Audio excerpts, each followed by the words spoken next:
Praise the Lord. Welcome to Tamil Gospel Tabernacle Channel.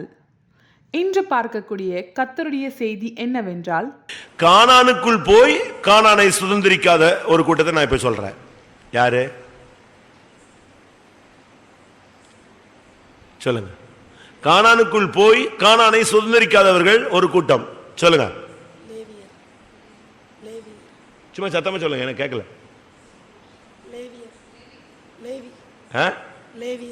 Levi. சரி, ரூபன் கோத்திரமா? நீங்க சொல்ற பாயிண்ட் எனக்கு புதுசா பிரசங்கத்துக்கு பாயிண்ட் தான் கிடைக்குது.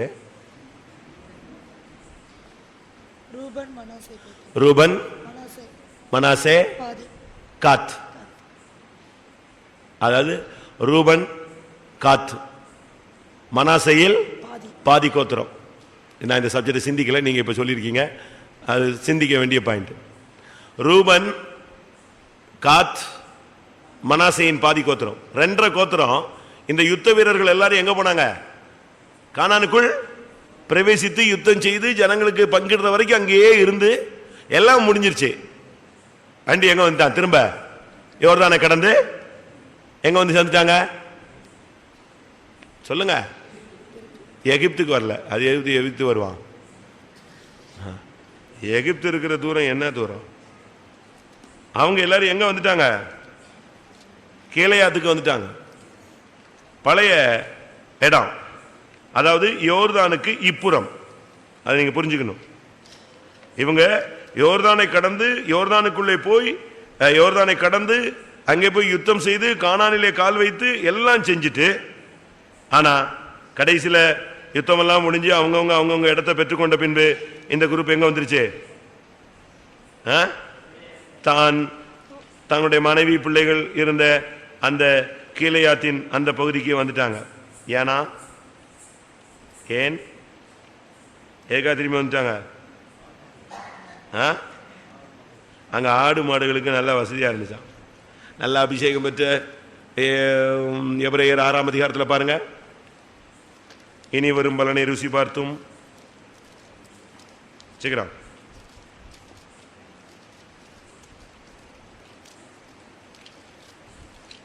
இல்லையா? 6:5 எபிரேயர் 6:5 இல்லையா? நீ என்ன பைபிள் பார்க்கிற? மறுதலித்து போனவர்கள் தேவனுடைய குமாரனை தாங்களே மறுபடியும் சிலுவையில் அறைந்து அவமானப்படுத்துகிறபடியால் மனம் திரும்புவதற்கு ஏதுவாய் அவர்களை மறுபடியும் புதுப்பிக்கிறது கூடாது. இனி வரும் பலனை ருசி பார்த்தும் பரம ஈவை ருசி பார்த்தும். அப்படி இருக்கா? அதேதான் எபிரேயர் 6லயே தான். தேவனுடைய நல்வார்த்தையையும் இனி வரும் உலகத்தின் பலன்களையும் ருசி பார்த்தும் மறுதலித்து போனவர்கள் ஒரு தரம் பிரகாசிக்கப்பட்டும் பரம ஈவை ருசி பார்த்தும் பரிசுத்த ஆவியை பெற்றும் தேவனுடைய நல்வார்த்தையையும் இனி வரும் உலகத்தின் பலனையும் ருசி பார்த்தும். எப்படிலாம் அவங்க பண்ணிட்டாங்க பாருங்க, எந்த லெவலுக்கு போயிருக்காங்க. ஒரு தரம் பிரகாசிக்கப்பட்டாங்க, அடுத்து பரம ஈவை ருசி பார்த்தார்கள், பரிசுத்தாவியை பெற்றார்கள், தேவனுடைய நல்வார்த்தையை பெற்றார்கள், இனி வரும் உலகத்தின் பலனையும் ருசி பார்த்தார். எல்லாம் முடிஞ்சிட்டு வண்டி திரும்பி எங்க வந்தாச்சு? கானானுக்கு போனா அந்த தேசத்தின் பாலும் தேனும் ஓடுகிற தேசத்துல கால் வச்சான். அங்குள்ள நன்மைகளை புசித்தாங்க, யுத்தம் பண்ணாங்க, ஜெயிச்சாங்க, நாடு பங்கிடப்பட்டது, எல்லாம் முடிஞ்சது. பார்த்தா இவன் ரிவர்ஸ் வந்துட்டானே. தேமாவை குறித்து பைபிள்ல சொல்லியிருக்கு. தேமா என்பவன் பவுலோடு சிறைச்சாலையில எத்தனையோ மாதங்கள் வருஷங்கள் கடந்தானா. சிறைச்சாலையிலிருந்து விடுதலை கிடைச்சி வந்த உடனே இப்ரமஜத்தின் மேல் ஆசை வைத்து தேமா என்னை விட்டு பிரிந்து தெசலோனிக்கே போய்விட்டான். எத்தனை வருஷம் நீ ஜெயிலில் கர்த்தருக்காக நின்றுட்டு கடைசி நேரத்தில் பார்த்தீங்கன்னா உலக ஆசை வந்துருச்சு. அநேக ஊழியக்காரங்க இப்படித்தான், சியோன்னு வருவான், திருப்பி பார்த்தா யாரு கூடயாவது கிளம்பி போயிட்டே இருப்பான். நான் சீரியஸா சொல்றேன். பரமையை ருசி பார்த்து சியோனின் தரிசனம் கிடைச்சி நீ திரும்பி போற. 3.5 வருஷம் இயேசுவோடு இருந்து ஊழியம் செஞ்சுட்டு கடைசியில் யூதாஸ் எங்க போய் சென்னா 4 கொண்டு செத்தான். கானானுக்குள்ள நீ போயிட்டு நீ எப்படி திரும்பி போலாம்? எப்படி நீ பழைய இடத்துக்கு போலாம்? அப்படி பழைய இடத்துக்கு போனா பிரயோஜனமே இல்லையே. இந்த மார்க்கத்தில் உனக்கு பிரயோஜனம் இல்லை. இந்த மார்க்கத்தில் நீ கடந்து வந்ததில் உனக்கு அர்த்தமே கிடையாது. இத்தனை வருஷம் இந்த மார்க்கத்தில் உபதேசம் கேட்டு பரமேவை ருசி பார்த்து பரிசுத்த ஆவியை பெற்று எல்லா விதமான நன்மையும் பெற்று எல்லா ஆசீர்வாதங்களையும் வாங்கிட்டு கடைசியில உன் நிலவரம் என்ன? உன்னுடைய முடிவு இவ்வளவுதானா? நீ திரும்பி வரலாமா? அதுக்கு காரணம் என்ன? ரூபன். ரூபன் ரூபன்னா தளம்பினவன். நமக்கு எல்லாருக்கும் தெரியும், நேற்று படித்தோம், 2 நாளைக்கு முன்னால படித்தோம். ரெண்டாவது காத், ஏராளம். கர்த்தர் ஆசீர்வாதத்தை அள்ளி கொடுத்துட்டாரு அவனுக்கு. இப்போ எனக்கு அவன் சாலமோன் சொன்னா,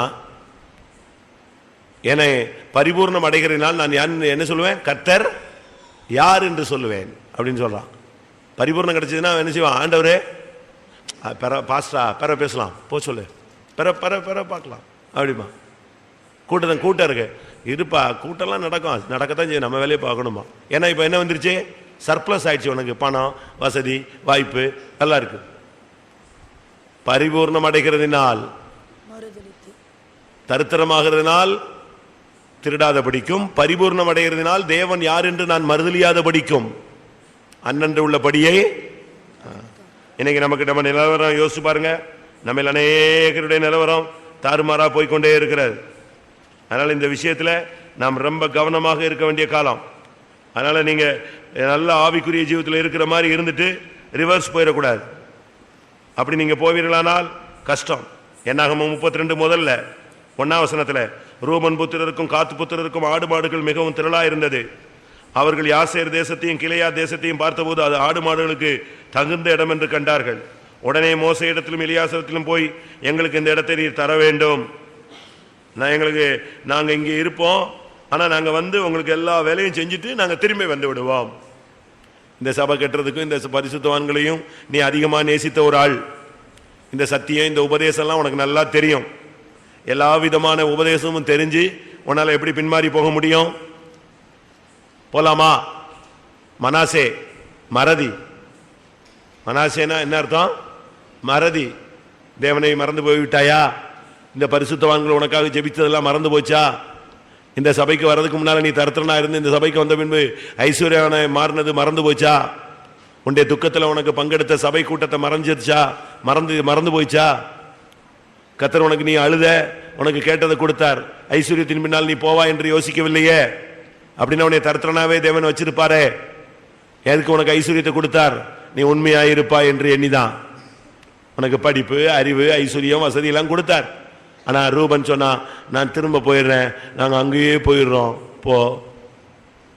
இன்னைக்கு இம்மைக்காக ஒருவன் கிறிஸ்துவை பின்பற்றுவானால் அவன் பரிதபிக்கப்படத்தக்கவன். சரி, இது நீங்க சொன்னதுனால எனக்கு ஒரு பிளஸ் பாயிண்ட் கிடைச்சிருச்சு. நான் சொல்ல வந்தது இன்னொரு கூட்டம், அவங்கள சொல்லுங்க. சொல்லுங்க.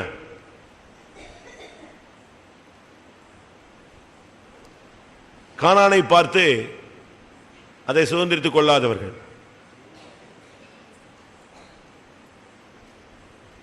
செத்துப்பிட்டான் 10 பேர், 10 பிரபுக்கள். 12 பேர் போனாங்களா கானானை வேவு பார்க்கறதுக்கு?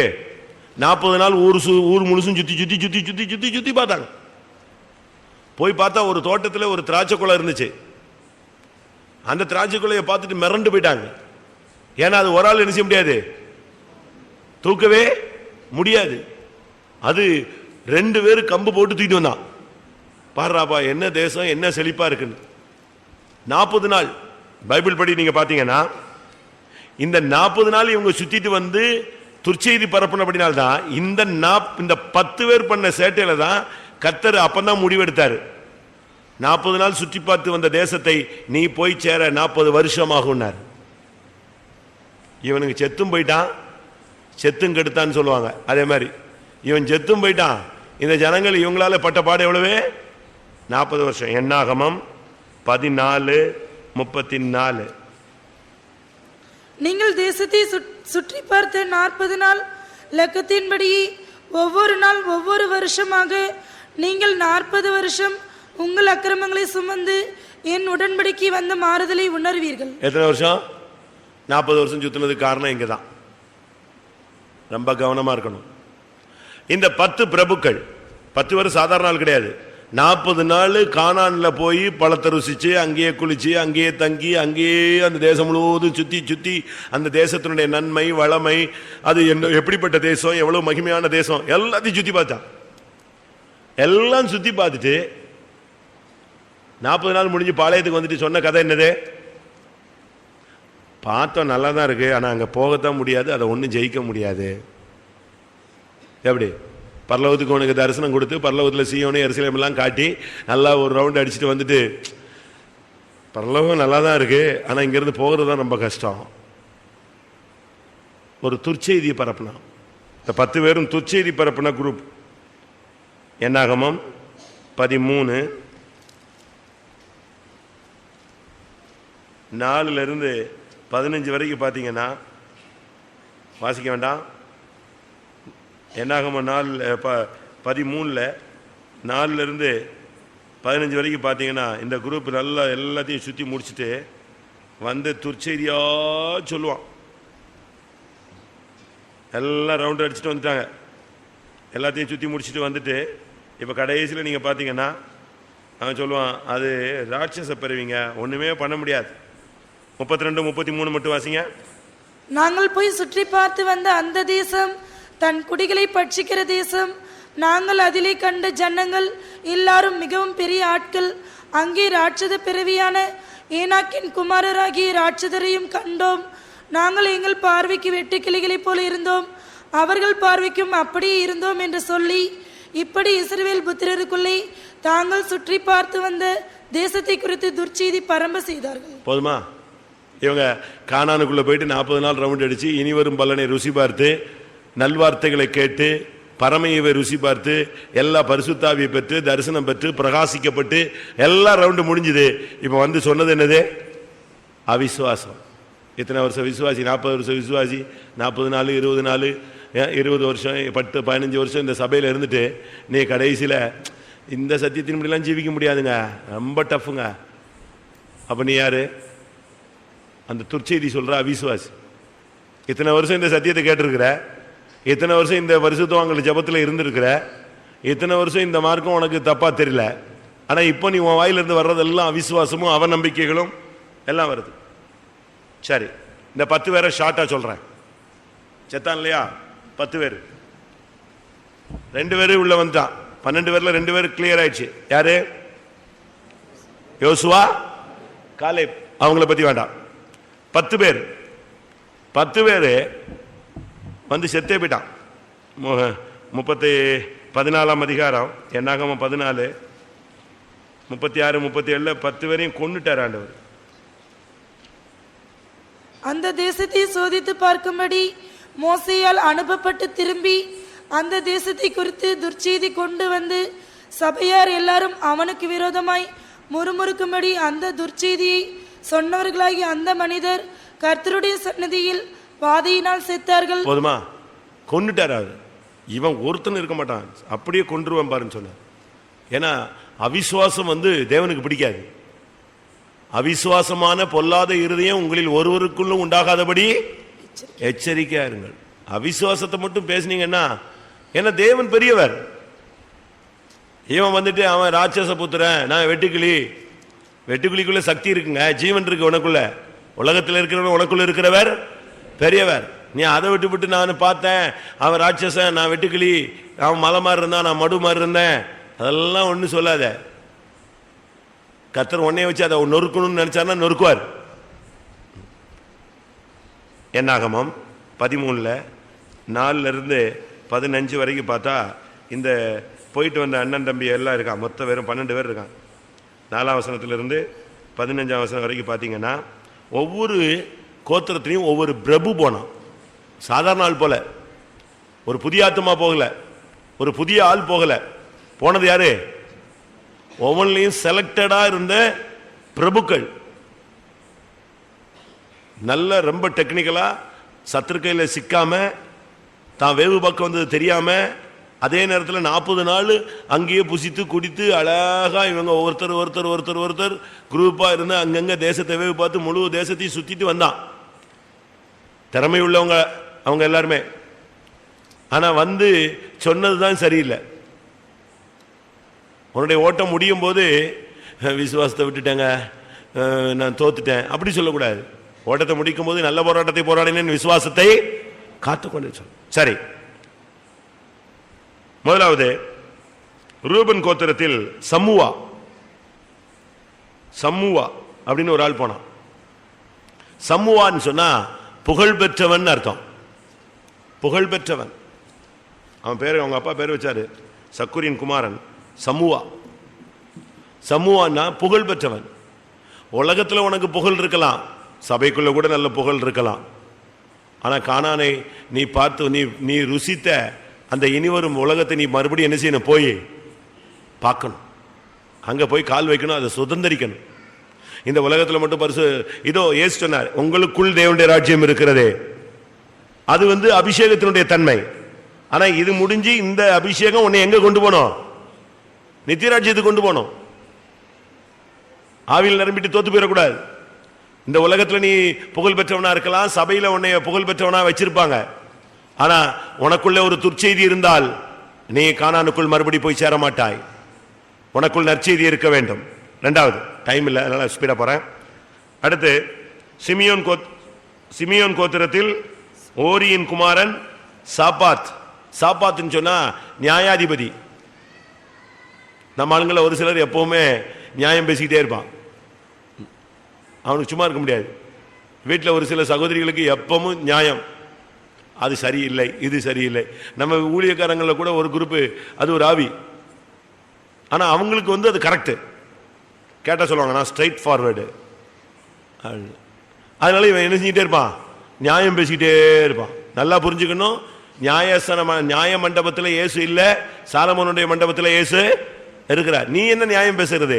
இயேசு என்னைக்கு சிலுவையில் அடிக்கப்பட்டாரோ நியாயம் தள்ளுண்டு போயிட்டு. நீ நியாயாதிபதியா?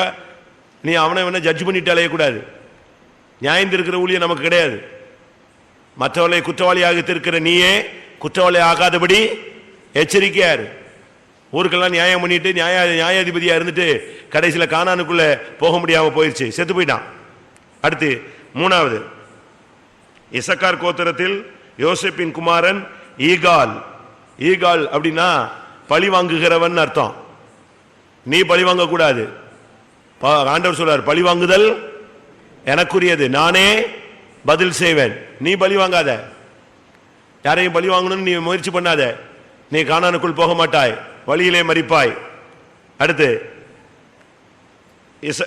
இசக்கார் கோத்திரத்தில் ஈகால். அடுத்து பென்யமின் கோத்திரத்தில் ரபுவின் குமாரன் பல்தின்னு சொன்னா விடுவிக்கப்பட்டவன் அர்த்தம். இந்த உலகத்தில் உனக்கு பல காரியங்களில் விடுதலை கிடைச்சிருக்கும், ஆனா அதே நேரத்தில் உனக்குள்ள அவிசுவாசம் இருக்கக்கூடாது. நீ விடுவிக்கப்பட்டவன், பாவத்திலிருந்து விடுவிக்கப்பட்டவன், பிசாசின் பிடியிலிருந்து விடுவிக்கப்பட்டவன், பல அந்நிய காரியங்களிலிருந்து உனக்கு விடுதலை கிடைச்சிருக்கு. ஆனா உனக்கு எதிலிருந்து விடுதலை கிடைக்கல? துர்ச்செய்தியிலிருந்து விடுதலை கிடைக்கல, நெகட்டிவா பேசுறதுல இருந்து உனக்கு விடுதலை கிடைக்கல. எல்லாரும் கிடைக்கும் சொன்னா கிடைக்குமா? நம்புறீங்களா? அப்படியா? எனக்கு தான் நம்பிக்கையே இல்லை. அப்போ நீ கானானுக்குள் போவது கஷ்டம். அடுத்ததாக செபுலோன் கோத்திரத்தில் சோதியின் குமாரன் காதியேல் சொன்னா அதிர்ஷ்டம், லக்கு. காதியேல் சொன்னா அதிர்ஷ்டம் உடையவன். கானானை பார்க்கிற ஒரு அதிர்ஷ்டம் அவனுக்கு கிடைச்சது, ஆனா அந்த அதிர்ஷ்டத்தை பயன்படுத்தல. எங்க போயிட்டா சொல்லுங்க? கானானை பார்க்கிற ஒரு அதிர்ஷ்டம் கிடைச்சது, ஆனா அவிசுவாச துர்ச்செய்தி பரப்புனதுனால அந்த அதிர்ஷ்டம் அவனை விட்டு போயிடுச்சு. நான் போன வாரம் நாங்கள் பெரியதாலைக்கா எங்கேயோ போய்கிட்டு இருந்தோம். அப்போது ஒரு ஆள் ஆடு மேய்ச்சிட்டு வந்தான், ஒரு 2 வீலர் தள்ளிக்கிட்டு. இந்த ஆடு நடு ரோட்டில் போய்கிட்டு இருக்கு, நாங்களும் கஷ்டப்பட்டு எப்படியோ ஆட்டை தாண்டி போயிட்டோம்.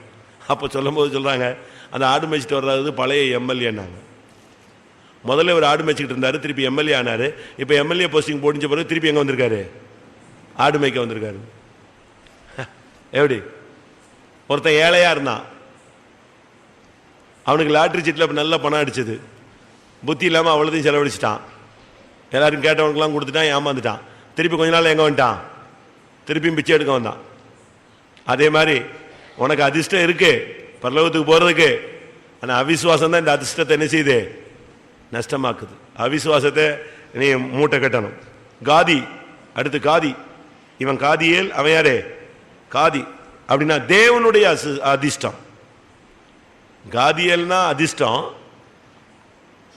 காதினா என்னது? தேவனுடைய அதிர்ஷ்டம்.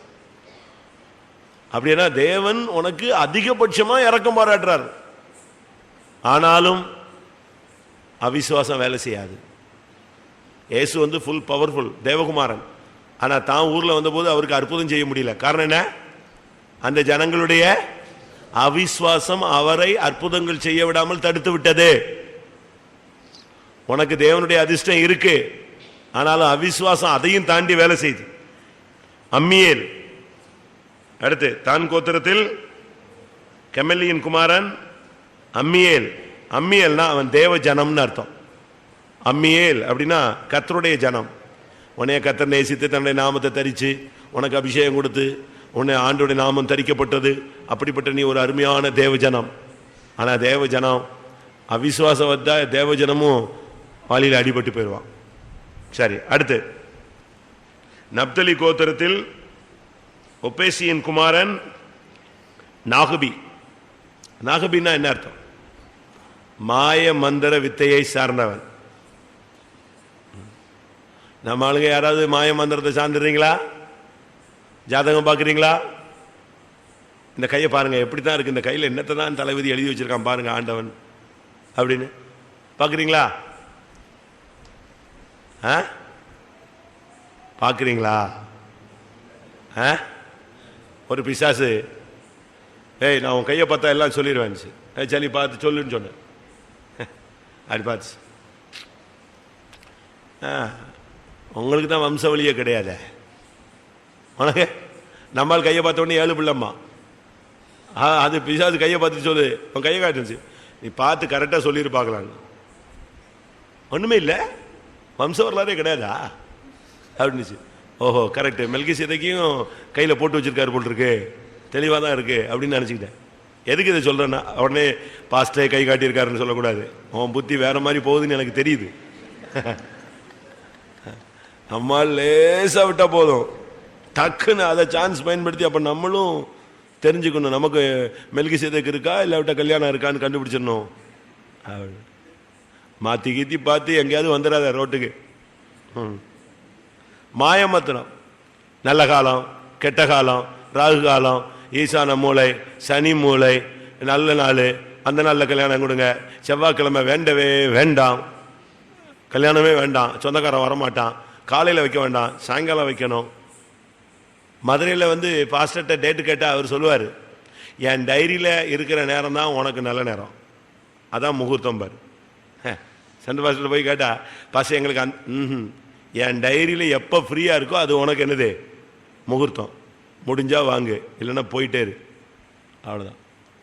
நம்ம ஆளுங்க செவ்வாய் அப்படின்னோடனே அப்படியே மூஞ்சிலாம் மாறிடுது. கேட்டால் எங்கள் அக்கா சொல்லுவான், அக்காவுக்கு கல்யாணம், உன் பிள்ளைக்கு தானே கல்யாணம், நீ பெற்ற பிள்ளைகளுக்கு தானே கல்யாணம், அதுக்கு ஏன் அண்ணன் தம்பி எல்லாத்தையும் பிடிச்சி இழுக்கிற? மாய மந்திரத்தை சாராதீங்க. கடைசியாக காத் கோத்திரத்தில் மாகியின் குமாரன் கூவேல். அப்படின்னா என்ன அர்த்தம்? தேவனுடைய மகத்துவம்னு அர்த்தம். கத்தர் பாருங்க, இந்த 10 பிரபுக்கள் லட்சமா டாப் ஸ்டாண்டர்ட்ல வச்சு 40 நாள் அழகா கானானை சுத்தி பார்த்துட்டு வைக்க வைத்தா, எல்லாத்தையும் சுத்தி பார்த்துட்டு கடைசியில் இவன் சொன்ன கதை என்னது? அதெல்லாம் கிடைக்காது. அந்த தேசத்தெல்லாம் பிடிக்க முடியுமா? இப்படி ஒரு அவிசுவாசியை தெரிஞ்செடுத்ததுக்காக கத்தர் துக்கப்பட்டார்.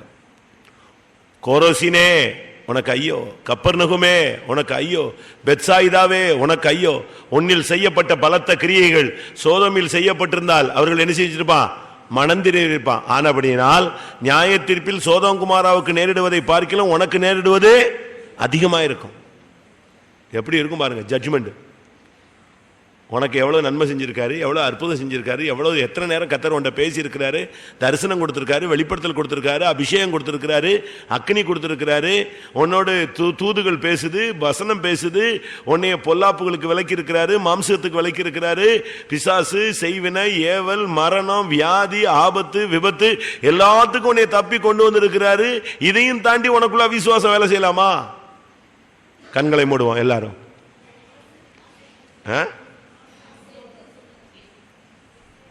சாரி, சேத்தூர் சொல்ல மாட்டேனா? சேத்தூர்னா இருக்கு, சேத்தூர்னா ராஜபாளையங்கிட்ட ஒரு ஊர் கூட இருக்கு சேத்தூர். சாரி, சேத்தூர்னா மறைக்கப்பட்ட, மறைக்கப்பட்ட. உனக்குள்ள மறைவான ஒரு ஜீவியம் இருக்கவே கூடாது. நீ ஒரு திறந்த புஸ்தகம், கிறிஸ்டல் கிளியர். சிங்காசனத்திலிருந்து ஓடுகிற அந்த நதி எப்படிப்பட்டது?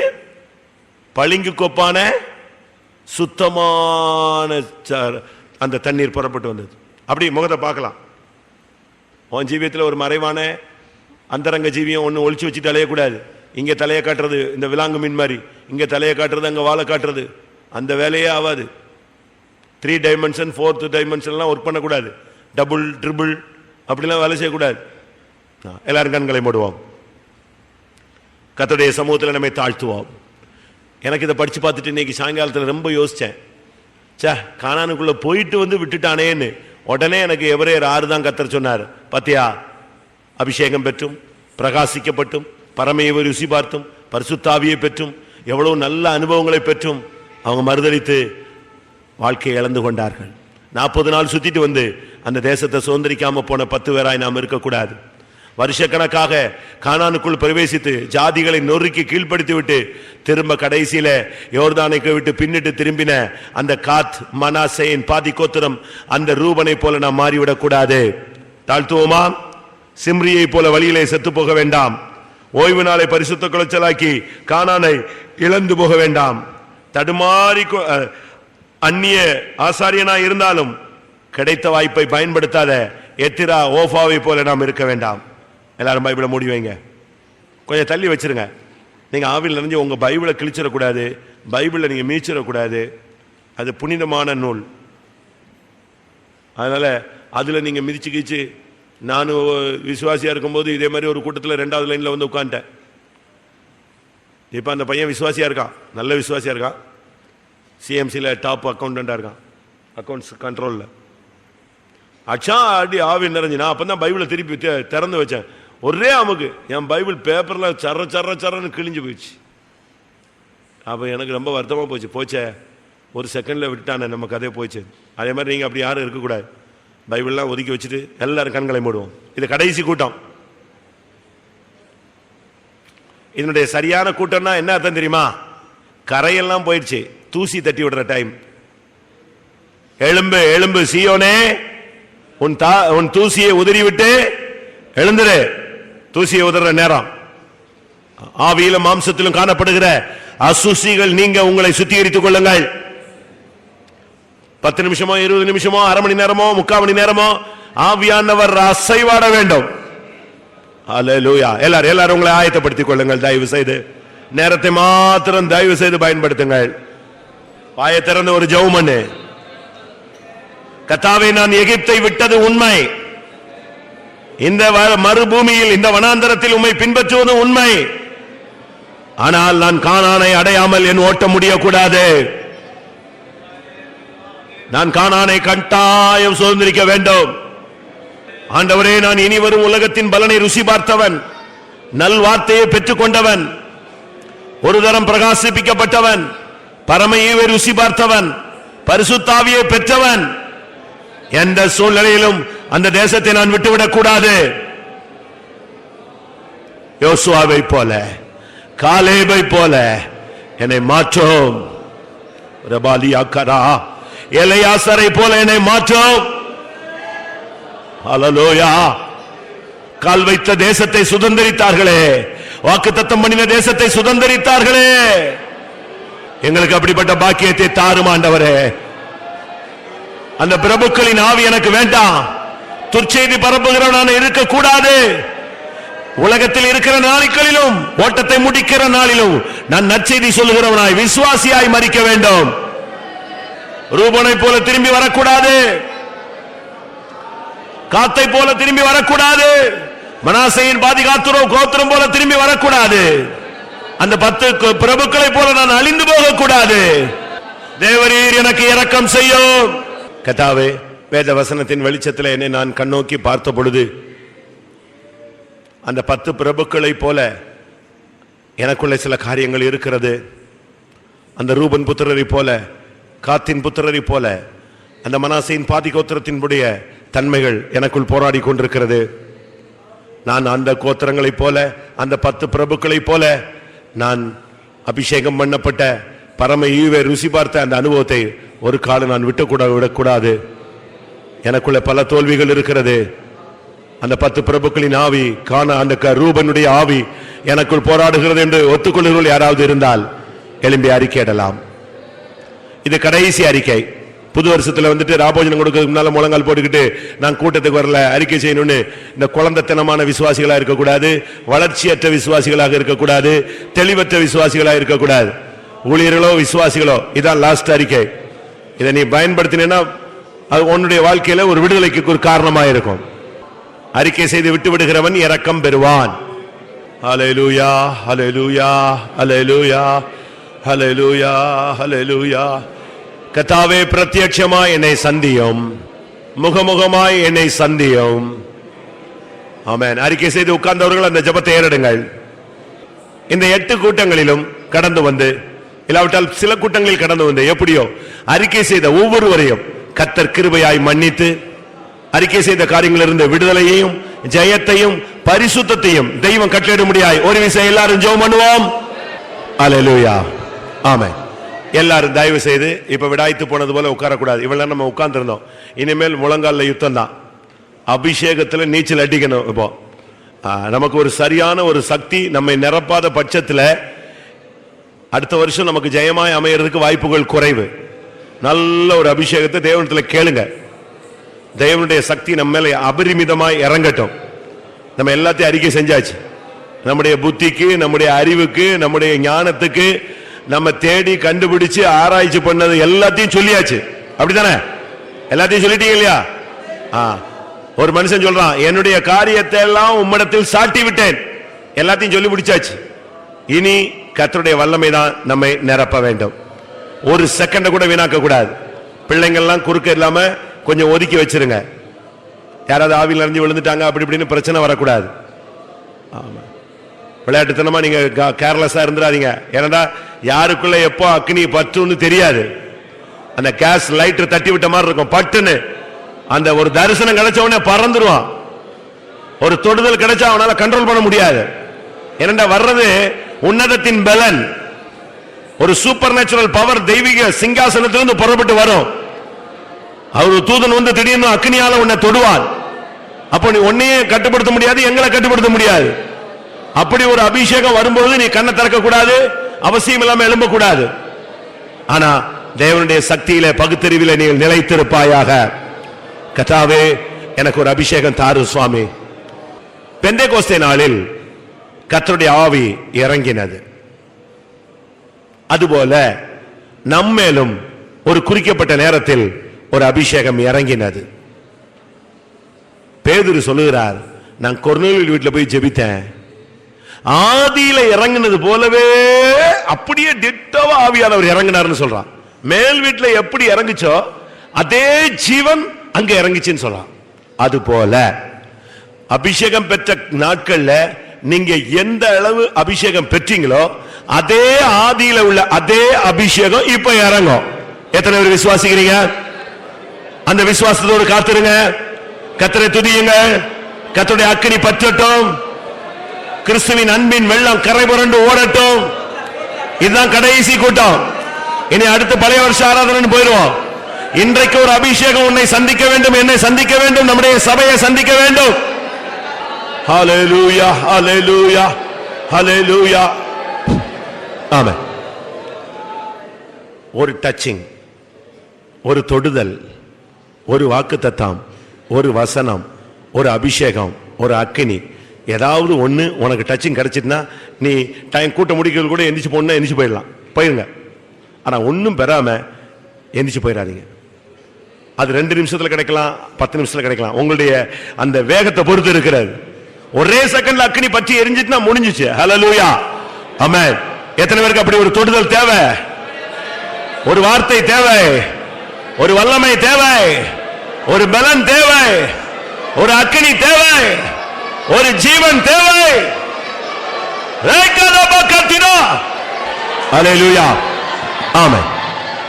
இந்த கூட்டத்தில் தயவு செய்து எங்கள் அந்நியர்களைப் போல வேடிக்கை பார்க்க கூடாது, அந்நியர்களைப் போல மௌனமாகவும் இருக்கக்கூடாது. இந்த கூட்டத்தில் நீ ஒரு சாதாரண நபரை போல ஸ்தோத்திரம் பண்ணி கொண்டிருக்கவும் கூடாது. போராடு, போராடு. கர்த்தாவே நான் ஜெயிக்க எனக்கு உதவி செய்யும். போராடு. ஆவியானவர் இன்றைக்கு நிச்சயமாய் உன்னை முத்தரிக்க வேண்டும். அளவில்லாத வல்லமை இறங்கியே ஆக வேண்டும். வாயை திற, கூப்பிடு. உன் சத்தம் பரலோகத்தில் கேட்கட்டும், உன் சத்தம் பரலோகத்தில் கேட்கட்டும், உன் சத்தம் பரலோகத்தில் கேட்கட்டும். அல்லேலூயா, ஆமென். பிரியமானவர்களே, ஒரு அருமையான தேவ சமூகம் நம்முடைய மத்தியில் இருக்கு. ஆனா இன்னொரு மந்த ஆவியும் போராடி கொண்டே இருக்கிறது. அது உன்னை பலவீனப்படுத்துது, உன்னை உட்கார வைக்குது, உன்னை துதிக்க விடல, உன் கண்ணை மூட விடல, உனக்கு ஒரு சதையான இருதயத்தை அதை அனுமதிக்கல. உனக்குள்ளே ஒரு போராட்டம் இருக்கு. ஆனா நீ பயப்படாத, இன்னும் கொஞ்ச நேரத்துல கர்த்தர் அதை உடைப்பார். வெங்கல கதவை உடைக்கிறவர் உனக்குள்ள உடைக்க வேண்டியதை உடைப்பார், உனக்குள்ள திறக்க வேண்டியதை திறப்பார். நீ நிச்சயம் இன்றைக்கு பரிசுத்தாவின் பொக்கிஷத்தை காண்பாய். ஆமாம், ஆமாம். என்னால் இயன்ற மட்டும் நான் அறிக்கை செய்து விட்டேன். இனி என்னால் ஒன்றும் செய்ய முடியாது. இனி நான் பரிசுத்தமாய் வாழணும்னா எனக்கு ஒரு அபிஷேகம் கொடுத்தால்தான், தேவன் எனக்கு உதவி செய்தால்தான் இந்த பாவம் நிறைந்த உலகத்தில், எதிர்ப்பு நிறைந்த உலகத்தில் என்னால் பரிசுத்தமாய் வாழ முடியும். நான் அதற்காக கெஞ்சி கொண்டிருக்கிறேன். கர்த்தர் எனக்கு அப்படிப்பட்ட ஒரு அபிஷேகத்தை, தோல்வியற்ற ஒரு ஜெய உள்ள அபிஷேகத்தை எனக்கு தர வேண்டும் என்று எத்தனை பேர் போராடி கொண்டிருக்கிறீர்கள்? ஆவியானவர் இறங்கட்டும். ஹல்லேலூயா, அக்கினி அபிஷேகம் இறங்கட்டும். சீயோனின் வல்லமை இறங்கட்டும். ஹல்லேலூயா, ஆமென். உன் இளவயதின் பக்தியை நான் நினைத்து பார்க்கிறேன். நீ வாழ்க்கைப்பட்ட நாளில் இருந்த உன்னுடைய நேசத்தை நான் நினைத்து பார்க்கிறேன். வனாந்தரத்தில் என்னை பின்பற்றி வந்த நாட்களில் நீ பட்ட பாடுகளை நான் நினைத்து பார்க்கிறேன். நான் இன்று உன்னை நேசிக்கிறேன், நான் இன்று உன்னை நேசிக்கிறேன். வாழ்க்கைப்பட்ட நாட்களில் இருந்த நேசத்தை நான் திரும்ப உனக்கு தரப்போகிறேன். உன் இளவயதின் பக்தியை நான் உனக்கு திரும்ப தரப்போகிறேன். உன்னதத்தின் ஆவி, உயிர்ப்பிக்கும் ஜீவன், அக்கினி நாவுகள் அற்புதங்கள் செய்ய வேண்டும் என்று எத்தனை பேர் விரும்புகிறீர்கள்? அக்கினிமயமான நாவுகள் இன்றைக்கு இந்த ஹாலில் இறங்கி கொண்டிருக்கிறது. உன் வாழ்வில் அற்புதங்களை காண்பாய். கர்த்தர் உனக்காக அற்புதங்களை செய்வார். உன்னதத்தின் ஆவியே, உயிர்ப்பிக்கும் ஜீவனே, அக்கினி நாவுகளாய் அற்புதங்களை செய்யும். நீங்க காத்துக் கொண்டிருக்கிறீர்கள், போராடி கொண்டிருக்கிறீர்கள், தவித்துக் கொண்டிருக்கிறீர்கள். அன்றைக்கு அந்த மேல் வீட்டில் இறங்கின அக்கினிமயமான நாவுகள் உன்மேல் இப்பொழுது வந்து அமரட்டும். விடாத, உன்னுடைய அபிஷேகத்தை விட்டு விடாத. ஆமென், ஆமென். உன்னதத்தின் ஆவியே, உன்னதத்தின் ஆவியே, உயிர்ப்பிக்கும் ஜீவனே, அக்கினி நாவுகளாய் அற்புதங்கள் செய்திடுமே. ஆமென். இன்னைக்கு கர்த்தர் ஒரு அற்புதம் செய்ய போகிறார். அது உனக்குள்ளே ஒரு பரிசுத்தத்தின் வேலை துவங்குவதை காட்டுகிறது. இன்னைக்கு ஒரு விலையேற பெற்ற அபிஷேகம் இறங்கும். ஆமா பிரியமானவர்களே, மேல் வீட்டின் அனுபவம் என்பது எல்லாரும் ஒருமித்த ஆவிக்குள்ளே ஆவது. 120 பேர்னா 120 பேரும் வயோதிபர்கள் இருந்தார்கள், வாலிபர்கள் இருந்தார்கள், குடும்ப பெண்கள் இருந்தார்கள், மற்ற இயேசுவின் தாயாகிய மரியாள் இருந்தாங்க, எல்லாரும் இருந்தாங்க. எல்லாரும் மேலேயும் பரிசுத்த ஆவி இறங்கினது. அப்படியானால் ஏன் உங்க மேல இறங்கல? உங்களில் அநேகர் கவனீனமாக இருக்கிறீர்கள். தயவு செய்து கர்த்தாவே எனக்கு ஒரு அபிஷேகம் தாங்க சுவாமி, உன்னதத்தின் ஆவியே, உயிர்ப்பிக்கும் ஜீவனே. எல்லாரும் கேட்கலாமா? ஆமென். எனக்கு சரியான ஒரு அபிஷேகம் தாரும் சுவாமி. அக்கினி நாவுகள் எனக்குள் வந்து அற்புதங்களை செய்ய வேண்டும். உன்னதத்தின் ஆவியே, உயிர்ப்பிக்கும் ஜீவனே, அக்கினி நாவுகளா அற்புதங்கள் செய்திடுமே. உன்னதத்தின் ஆவியே, உயிர்ப்பிக்கும் ஜீவனே, அக்கினி நாவுகளா அற்புதங்கள் செய்திடுமே. உன்னதத்தின் ஆவியே, உயிர்ப்பிக்கும் ஜீவனே, அக்கினி நாவுகளா அற்புதங்கள் செய்திடுமே. அக்கினி நாவு இறங்குகிறது. உன் வாழ்விலே கர்த்தர் அற்புதங்களை செய்வார். உன் ஊழியத்திலே அற்புதங்களை செய்வார். ஹல்லேலூயா, ஹல்லேலூயா. உன் தோஷங்களை மன்னித்தவர், உனக்கு இரக்கம் காட்டினவர், இனி நீ ஜீவிக்கக்கூடிய கிருபையை உனக்கு தருகிறார். இனி நீ சோதனையிலிருந்து தப்பி போவாய். இனி நீ சோதனையிலிருந்து தப்பி போவாய். உன்னோடு போராடின வல்லமைகளை இனி நீ காணாதிருப்பாய். ஏனென்றால் அந்த வல்லமைகள் நியாயம் தீர்க்கப்பட்டிருக்கிறது.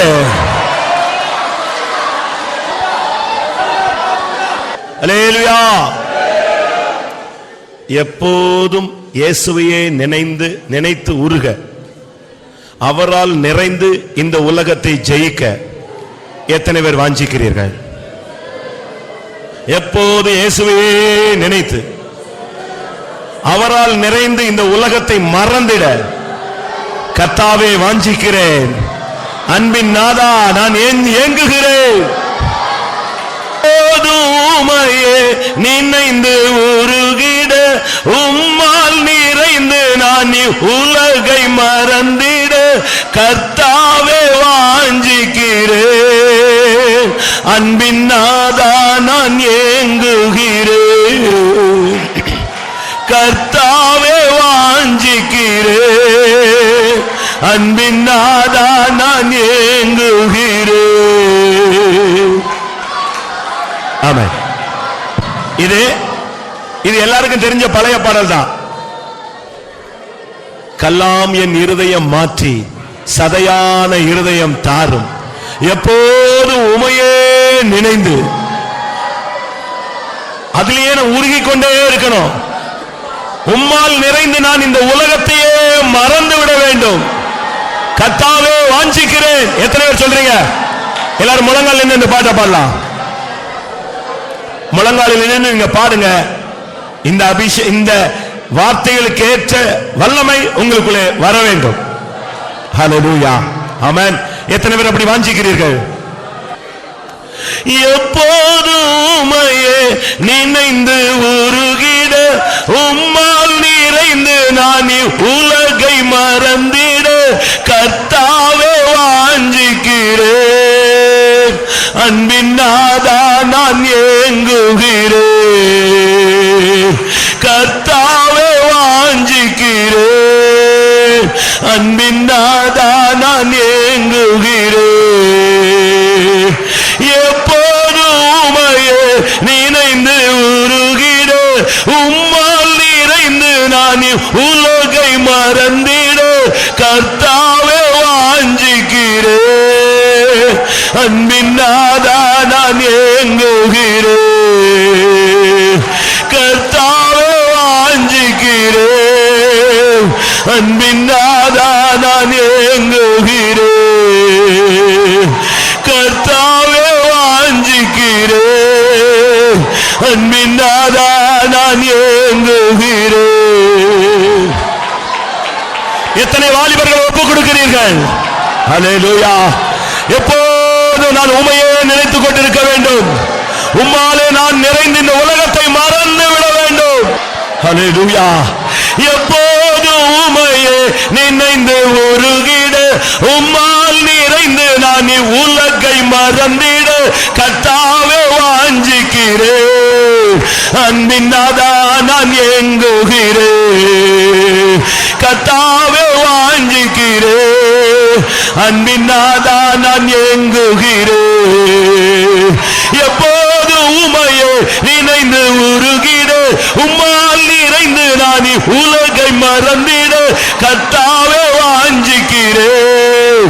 அன்பின் நாதா நான் ஏங்குகிறேன். கர்த்தாவே வாஞ்சிக்கிறேன். அன்பின் நாதா நான் ஏங்குகிறேன். கர்த்தாவே வாஞ்சிக்கிறேன். அன்பின் நாதா நான் ஏங்குகிறேன். மரியாளிடத்தில் ஒரு வார்த்தை சொல்லப்பட்டது, உன்னதமானவருடைய பலம் உன்மேல் நிழலிடும். எப்படி ஒரு வார்த்தை! இந்த கூட்டத்தில் உன்னதமானவருடைய பலம் உன்மேல் நிழலிடட்டும். அப்பொழுது உனக்குள் பிறக்கிறது பரிசுத்தமாய் மாறும். உன் பேச்சு, நினைவு, சிந்தை, உணர்வு, வாஞ்சை, விருப்பம் எல்லாம் பரிசுத்தமாய் மாறும். ஏன் கர்த்தருடைய ஆவியை அடக்கி கொண்டிருக்கிறாய்? ஆவியிலே களிகூரு. சாத்தான் தோற்று போனான். மரணம் தோற்று போனது. அந்தகார வல்லமை தோற்று போனது. இயேசு ஜெயித்தார். ஹல்லேலூயா, ஹல்லேலூயா, ஆமென். என் பாவங்களை அறிக்கையிட்டேன், கர்த்தர் என்னை மன்னித்தார். என் அக்கிரமங்களின் தோஷங்களை மன்னித்தார். கார்மேகத்தை போல அதை அகற்றி விட்டார். ஹல்லேலூயா. என் முதுகுக்கு பின்னாக அதை எரிந்து போட்டார். இனிமேல் அந்த பாவங்களை நினையாதிருப்பேன் என்று எனக்கு சொல்லி இருக்கிறார். ஆமென். அந்த தேவனை நான் ஸ்தோத்தரிக்கிறேன். அந்த தேவனுக்குள்ளே நான் களி கூறுகிறேன். கர்த்தர் என்னை விடுவித்தார், மன்னித்தார். ஹல்லேலூயா, ஹல்லேலூயா. எனக்கு இந்த உலகத்தில் ஒன்று வேண்டாம், இயேசு மாத்திரம் போதும். இயேசுவே நினைத்து இந்த ஓட்டத்தை ஜெயமாய் முடிப்பேன். இயேசு மாத்திரம் போதும் பூலோகத்திலே. இயேசு மாத்திரம் போதும் பூலோகத்திலே. என் நேசரை போல வேறாரையும் காணே. என் நேசரை போல வேறாரையும் காணே. இயேசு மாத்திரம் போதும் பூலோகத்திலே. இயேசு மாத்திரம் போதும் பூலோகத்திலே. என் நேசரை போல வேறாரையும் காணே. என் நேசரை போல வேறாரையும் காணே. இயேசு மாத்திரம் போதும் பூலோகத்திலே. இயேசு மாத்திரம் போதும் பூலோகத்திலே. ஹல்லேலூயா, ஹல்லேலூயா, ஹல்லேலூயா, ஹல்லேலூயா, ஹல்லேலூயா, ஹல்லேலூயா, ஆமென். ஹல்லேலூயா, ஆமென். எத்தனை பேர் எல்லாத்தையும் தூக்கி எறிஞ்சிட்டு இயேசு போதுன்னு நான் வந்துட்டேன், இப்பொழுது எனக்கு ஒரு பெரிய இளைப்பாறுதல், என் நேசர் மார்பில் சாய்ந்தால் போதும். ஆமென். எத்தனை பேர் அப்படி ஒரு வாஞ்சையோடு தவித்துக் கொண்டிருக்கிறீர்கள்? அதுதான் என்னுடைய வாஞ்சை, அதுதான் என்னுடைய ஆசை. வேற இந்த உலகத்தில் எனக்கு வேற ஒண்ணுமே கிடையாது. ஹல்லேலூயா. என் நேசர் மார்பிலே நான் சாயும் நேரமே. என் நேசர் மார்பிலே நான் சாயும் நேரமே. என்ன இன்பம் என்ன மதுர சொல்ல இயலாது. என்ன இன்பம் என்ன மதுர சொல்ல இயலாது. என் நேசர் மார்பிலே நான் சாயும் நேரமே. என் நேசர் மார்பிலே நான் சாயும் நேரமே. என்ன இன்பம் என்ன மதுர சொல்ல இயலாது. என்ன இன்பம் என்ன மதுர சொல்ல இயலாது. என் நேசர் மார்பிலே நான் சாயும் நேரமே. என் நேசர் மார்பிலே நான் சாயும் நேரமே. என்ன இன்பம் என்ன மதுர சொல்ல இயலாது.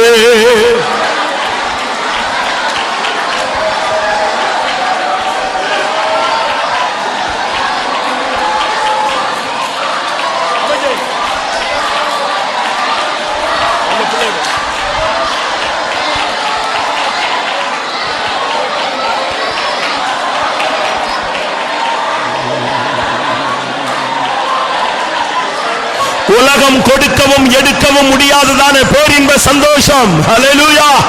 பேரின்ப நதியினால் கர்த்தர் உன் தாகத்தை தீர்க்கிறார். ஆமென். ஹல்லேலூயா. உலகம் உன்னை வஞ்சிக்கும், உலகம் உன்னை ஏமாற்றும், உலகம் உன்னை கைவிடும், உலகம் உன்னை மோசம் பார்க்கும். ஆமென். என் நேசர் மார்பிலே நான் சாயும் நேரமோ, என் நேசர் மார்பிலே நான் சாயும் நேரமோ, என்ன இன்பம் என்ன மதுரம் சொல்ல இயலாது, என்ன இன்பம் என்ன மதுரம் சொல்ல இயலாது. என் நேசர் மார்பிலே நான் சாயும் நேரமோ, என் நேசர் மார்பிலே நான் சாயும் நேரமோ, என்ன இன்பம் என்ன மதுரம் சொல்ல இயலாது, என்ன இன்பம் என்ன மதுரம் சொல்ல இயலாது. என் நேசர் மார்பிலே நான் சாயும் நேரமோ, நேசர் மார்பிலே நான் சாயும் நேரமோ, என்ன இன்பம் என்ன மதுரம் சொல்ல இயலாது. ஒரு மகிமை இறங்கிக் கொண்டிருக்கிறது. ஒரு தெய்வீக சக்தி நம்முடைய மத்தியிலே ஆளுகை செய்து கொண்டிருக்கிறது. அதற்குள் நீ வந்தால் கர்த்தர் உன்னோடு பேசுவார். அதற்குள் நீ வந்தால் தேவனுடைய மகிமையை காண்பாய். அதற்குள் நீ வந்தால் நேசருடைய மார்பில் சாய்ந்து கொள்ளலாம். என் நேசர் மார்பிலே நான் சாயும் நேரமே, என் நேசர் மார்பிலே நான் சாயும் நேரமே, என்ன இன்பம் என்ன மதுர சொல்ல இயலாது, என்ன இன்பம் என்ன மதுர சொல்ல இயலாது. என் நேசர் மார்பிலே நான் சாயும் நேரமே, என் நேசர் மார்பிலே நான் சாயும் நேரமே, என்ன இன்பம் என்ன மதுர சொல்ல இயலாது, என்ன இன்பம் என்ன மதுர சொல்ல இயலாது. காட்டு புஷ்பங்களை கவனித்து பாருங்கள். அவைகளை தேவன் உடுத்துவிக்கிறார். ஆகாயத்து பறவைகளை கவனித்து பாருங்கள். அவைகளை பரமபிதா போஷிக்கிறார், பிழைப்பூட்டுகிறார். நீங்கள் அவைகளை பார்க்கிலும் விசேஷித்தவர்கள் அல்லவா? உலகத்தை மறந்துரு, உலக கவலையை தூக்கி ஏறி கர்த்தருக்குள் கலிகூறு. இன்னும் 2 நிமிஷமோ 3 நிமிஷமோ அந்த பேரின்ப நதியில மூழ்கிடு. கணுக்கால் அளவு அல்ல, முழங்கால் அளவு அல்ல, இடுப்பளவு அல்ல, நீச்சாலத்துக்குள்ளே வா. கர்த்தர் அன்பின் ஆழத்தில் உன்னை இழுக்கிறார். கூட்டம் முடிக்கணும் அப்படின்னு ஆசைப்பட்டவங்க நீங்க போயிடலாம். நான் இன்னும் அந்த நதியில இன்னும் கொஞ்சம் மூழ்கணும் விருப்பப்படுறேன். அந்த பரலோகத்துக்குள்ள கால் எடுத்து வைத்து அந்த பரலோகத்தின் சந்தோஷத்துல கலிகூறணும்னு நினைக்கிறவங்க மட்டும் எங்களோடு இணைந்து முழங்கால் போட்டு பலவீனத்துல பலம் கொண்டு ஹல்லேலூயா விடாமல் அந்த பரலோக சந்தோஷத்துக்குள்ள ஹல்லேலூயா. பட்டணத்து வீதி எல்லாம் சுத்த பொன், அங்கே பாடுவோரும் ஆடுவோரும் கோடா கோடி. அப்படி இந்த உலக ஹல்லேலூயா சிங்காசனத்துக்கு முன்னால வா. ஹல்லேலூயா. ஆமென். பட்டணத்து வீதி எல்லாம் சுத்த பொன்னாமே, பட்டணத்து வீதி எல்லாம் சுத்த பொன்னாமே, அங்கே பாடுவோரும் ஆடுவோரும் கோடா கோடியே, அங்கே பாடுவோரும் ஆடுவோரும் கோடா கோடியே. பட்டணத்து வீதி எல்லாம் சுத்த பொன்னாமே, பட்டணத்து வீதி எல்லாம் சுத்த பொன்னாமே, அங்கே பாடுவோரும் ஆடுவோரும் கோடா கோடியே, அங்கே பாடுவோரும் ஆடுவோரும் கோடா கோடியே. ஹல்லேலூயா. அங்கே ஒரு கூட்டம் பாடும், ஒரு கூட்டம் ஆடும், ஒரு கூட்டம் பரம சந்தோஷத்திலே மகிழ்ந்திருக்கும். அந்த கூட்டத்தில் நீ இருப்பாயா? நான் இருப்பேன் என்று எத்தனை பேர் ஒத்துக்கொள்கிறீர்கள்? தாவீதை மீகாள் கேட்டாள், இஸ்ரவேலின் ராஜா இப்படி குதிக்க வேண்டுமா? இஸ்ரவேலின் ராஜா இப்படி ஆட வேண்டுமா? வஸ்திரமெல்லாம் விலகி இப்படி நடுரோட்ல ஆடணுமா? அது தேவையான்னு கேட்டா. அவன் சொன்னான், நான் அற்பன், நீசன், ஆடுகளுக்கு பின்னாக அலைந்தவன், என்னைய கொண்டு வந்து ராஜாவாய் மாற்றி இருக்கிறார். நான் இன்னும் ஆடுவேன், இன்னும் நான் பாடுவேன். ஆமென். நீ தாவீதா இருந்த ஆடு. ஹல்லேலூயா. ரட்சிப்பின் சந்தோஷம் உனக்குள் வரட்டும். ரட்சிப்பின் நதி பாய்ந்து ஓடட்டும். நடனமாடி துதிக்கிற போது நம்மை நெருங்கி வரும் நுகங்களும் ஏது? நீ நடனமாடிக்கிட்டு இருக்கும்போது உன்னை ஒருத்தனும் கட்ட முடியாது. துள்ளி துள்ளி குதிக்கிற போது நம்மை தொட்டு பார்க்கும் எதிரிகள் யாரு? நடனமாடி துதிக்கிற போது நம்மை நெருங்கி வரும் நுகங்களும் ஏது? துள்ளி துள்ளி துதிக்கிற போது நம்மை தொட்டு பார்க்கும் எதிரிகள் யாரு? துள்ளி துள்ளி துதிக்கிற போது நம்மை தொட்டு பார்க்கும் எதிரிகள் யாரு? நடனமாடி துதிக்கிற போது நம்மை நெருங்கி வரும் நுகங்களும் ஏது? நடனமாடி துதிக்கிற போது நம்மை நெருங்கி வரும் நுகங்களும் ஏது? துள்ளி துள்ளி துதிக்கிற போது நம்மை தொட்டு பார்க்கும் எதிரிகள் யாரு? துள்ளி துள்ளி துதிக்கிற போது நம்மை தொட்டு பார்க்கும் எதிரிகள் யாரு? ஆம், இந்த வருஷத்தின் கடைசியில என்னை ஜீவனோடு கர்த்தர் கொண்டு வந்தது மாத்திரமல்ல, என்னை கழுவி தம்முடைய பரிசுத்த இரத்தத்தினால், புண்ணிய இரத்தத்தினால் கழுவி என்னை பரிசுத்தவானாய் மாற்றினார். என் உள்ளம் நன்றினால் நிரம்புகிறது. எத்தனை பேர் இப்படி சொல்ல முடியும்? நான் அப்படிப்பட்டவங்க மாத்திரம் என்னோடு சேர்ந்து இந்த பாட்டை பாடுங்க. நான் ஆடி பாடி மகிழ்வேன், என் கர்த்தரை நான் போற்றுவேன், பாவ மன்னிப்பு அடைந்தேன், மோட்ச பாதை செல்கிறேன், நான் ஆடி பாடி மகிழ்வேன். ஹல்லேலூயா. எத்தனை பேர் பாட முடியும்? நான் ஆடி பாடி மகிழ்வேன், என் கர்த்தரை நான் போற்றுவேன், நான் ஆடி பாடி மகிழ்வேன், என் கர்த்தரை நான் போற்றுவேன், பாவம் மன்னிப்பு அடைந்தேன், மோட்ச பாதை செல்கிறேன், நான் ஆடி பாடி மகிழ்வேன், நான் ஆடி பாடி மகிழ்வேன், என் கர்த்தரை நான் போற்றுவேன், நான் ஆடி பாடி மகிழ்வேன், என் கர்த்தரை நான் போற்றுவேன், நான் ஆடி பாடி மகிழ்வேன், என் கர்த்தரை நான் போற்றுவேன். ஒரு நாளும் தயை கண்டேன் ஐயா, அந்நாள் என்னை வெறுத்தேன் ஐயா, ஒரு நாளும் தயை கண்டேன் ஐயா, அந்நாள் என்னை வெறுத்தேன் ஐயா, உந்தையை பெரிதையா என் மேல், உந்தையை பெரிதையா, உந்தையை பெரிதையா என் மேல், உந்தையை பெரிதையா, உந்தையை பெரிதையா என் மேல், உந்தையை பெரிதையா, உந்தையை பெரிதையா என் மேல், உந்தையை பெரிதையா. ஒரு வெளிச்சத்தை பார்க்க ஒரு சூழ்நிலையை உணர்கிறேன். அநேகருடைய நெற்றியில் கர்த்தருக்கு பரிசுத்தம் என்று எழுதப்பட்டிருக்கிறது. அநேகருடைய நாவில் கர்த்தருக்கு பரிசுத்தம் என்ற வார்த்தை எழுதப்பட்டிருக்கிறது. அநேகருடைய கைகளில் கர்த்தருக்கு பரிசுத்தம் என்ற வார்த்தை முத்திரிக்கப்பட்டிருக்கிறது. அநேகருடைய கால்களில் கர்த்தருக்கு பரிசுத்தம் என்ற வாசகம் பொறிக்கப்பட்டிருக்கிறது. உன்னுடைய கையில் அந்த வாசகம் இருக்கிறதா?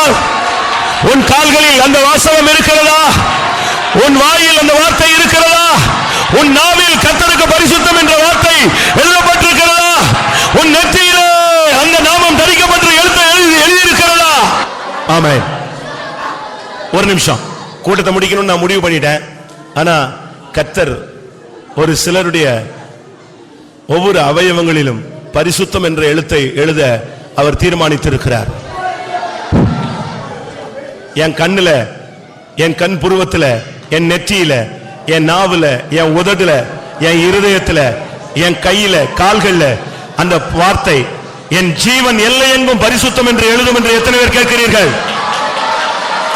தயவு செய்து இது ஒரு அருமையான சந்தர்ப்பம். பெற்றோர்களே, வாலிபர்களே, முதியோர்களே, சகோதர சகோதரிகளே, கேளுங்கள். கர்த்தாவே, என் நெற்றியில பரிசுத்தம் எழுதும், என் நாவில பரிசுத்தம் எழுதும், என் கைகள்ல எழுதும், என் ஜீவன் எல்லை எங்க எழுதும். அல்லேலூயா. ஆமென். ஒரு பாடல் உண்டு, ஒரு சிலருக்கு தெரியும்.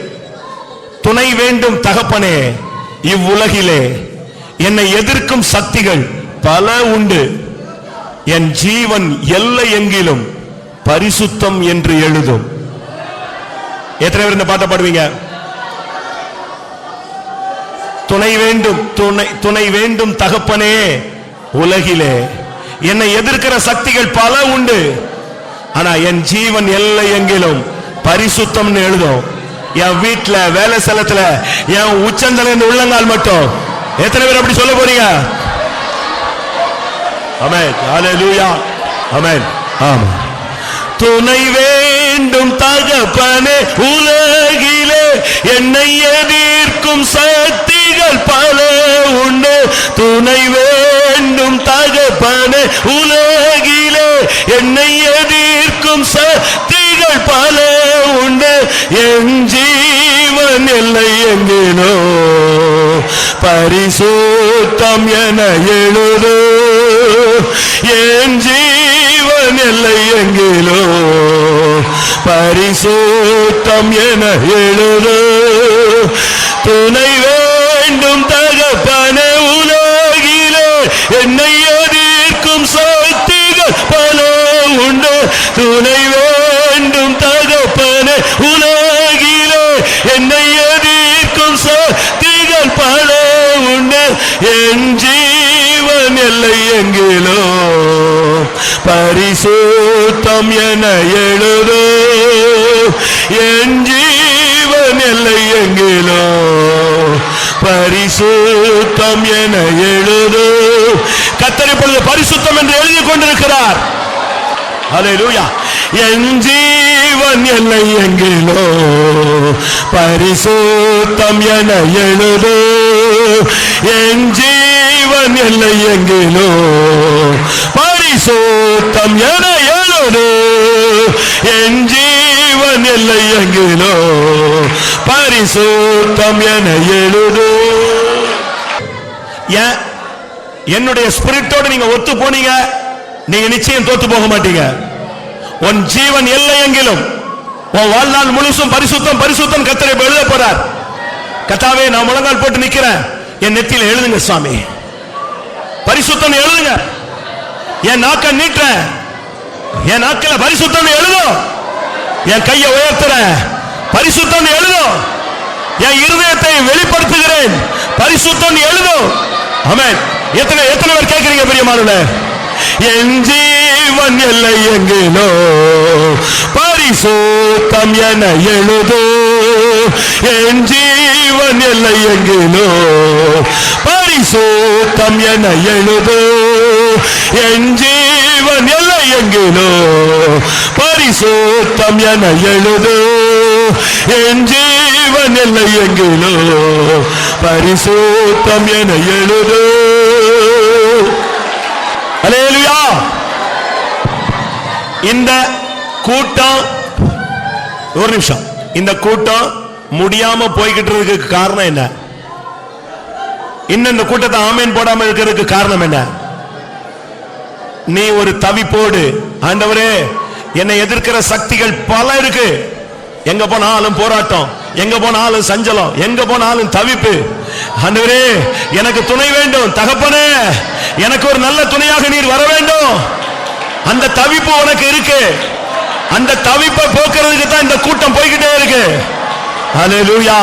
உன் ஜீவன் எல்லை எங்கிலும் பரிசுத்தம். ஆமென். துணை வேண்டும் தகப்பனே உலகிலே, என்னை எதிர்க்கும் சக்திகள் பல உண்டு. துணை வேண்டும் தகப்பனே உலகிலே, என்னை எதிர்க்கும் சக்திகள் பல உண்டு. என் ஜீவன் எல்லை எங்கிலோ பரிசுத்தம் என எழுது. என் ஜீவன் எல்லை எங்கிலோ பரிசுத்தம் என எழுது.